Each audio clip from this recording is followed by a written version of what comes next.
When subscribing to a business account or a ready-made project, you need to choose the subscription period. Currently, the available options are monthly, quarterly, semi-annual, or annual.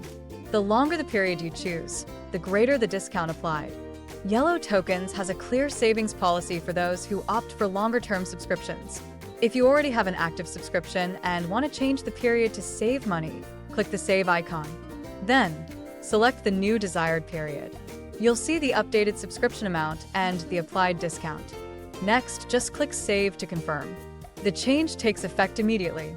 You'll be charged for the new period, with the amount already adjusted automatically. This value is calculated pro rata, meaning the amount you've already paid for your current subscription will be deducted from the total of the new one.